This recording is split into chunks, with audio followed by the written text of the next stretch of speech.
Following a somewhat surprising win for the Detroit Lions over the Green Bay Packers yesterday, I gotta be honest, it might not be all that surprising, especially when you consider the fact that this team and the Detroit Lions are pretty scrappy. Like, they are kind of an interesting team. Like, for my Vikings, they always give them trouble. Like, they beat them last year.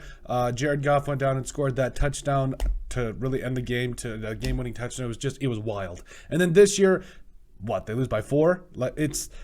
This team it's kind of scary, and when you get a result like this, some of us have to be able to take a look at what's actually happening.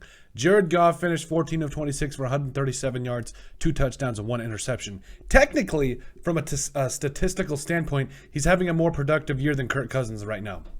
Do with that what you will. I need to make sure that I was honest about saying that. Now, Jared Goff, I will admit, he's not Patrick Mahomes, but at the same time, you can win with Jared Goff. I mean, correct me if I'm wrong, but the Rams did it a couple of years ago.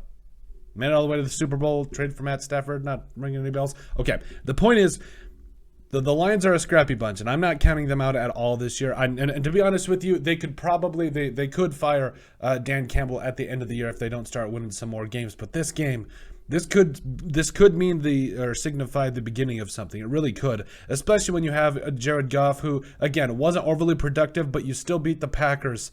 And honestly, you just find a way to get it done against Aaron Rodgers and company. And by the way, make him look not good. A touchdown and 3 interceptions, 23 of 43 for 291 yards. Yeah, not great. Almost completing 50% of his passes.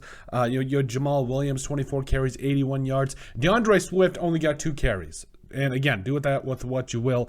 Total of 50 yards on the day for the standout running back. You had Amon-Ra Brown, who had 4 catches for 55 yards. And Kirby Joseph had 2 picks. There are so many different elements to this team that they make you salivate a little bit. They absolutely make you salivate. Aiden Hutchinson came away with an interception. And then if you look at them on the year, they're actually, I know statistics don't usually mean anything, but if you were just to take a look at what the, what is it now, the 2-6 Lions or 2-5 Lions, whatever they are, I would argue that they're just about as dangerous as any team. Again, Jared Goff having a better statistical season than Kirk Cousins right now. You've got Jamal Williams, who has 8 rushing touchdowns. That's beating Dalvin Cook. You have DeAndre Swift, who has been, in and out of being healthy or whatever, but is averaging over 7 yards a carry. And then you've got Amon-Ra Brown, and can you please just get this man the ball? My fantasy team would love it, please. But you traded T.J. Hawkinson away to the Vikings. By the way, thank you for that, because he looks like an absolute stud. And I actually think the Lions actually kind of got a good deal. They got a second-round pick out of it. And you also don't have to pay T.J. Hawkinson next year. And then also Josh Reynolds, who stepped up a lot this year when he's healthy.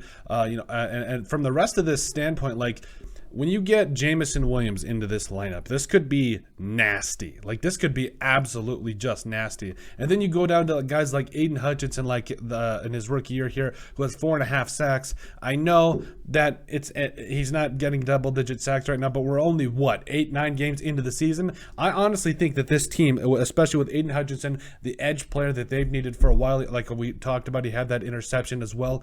I think he's that presence you need on the edge. I think it was the first step of many that the Lions are taking that could be kind of special. But make no mistake about it. I know the Lions, especially when you look at records these days, 2-6. It's the NFL. Everybody is a professional. Everybody can beat you any given Sunday. It is truly any given Sunday when you come to the NFL. So, I know that the Lions win over the Packers might have shocked some, but I'm not necessarily that shocked. I think the Packers are still a good team. They're never out because of Aaron Rodgers, but the Detroit Lions are a scrappy bunch, and I think we would be all very wise to remember the fact that they are better than we think they are, and that they could surprise anybody on any given Sunday. But let us know what you guys think. Make sure you guys like and subscribe down below. Leave a like and a comment. It helps people find the show. We greatly appreciate all the support that we've gotten and continue to get. You guys are all truthfully awesome. We love every single one of you. In the link, you'll find all of our, no, it's in the description. You'll find the link to all of our social media platforms, as well as our links to our iTunes. Make sure you guys give us a listen there. And finally, if you have anything else you'd like us to cover, send us an email at thesportsbp@yahoo.com, or put it in the comment section down below, and we would love to cover it. But let us know what you guys think about the Detroit Lions being a scrappy bunch.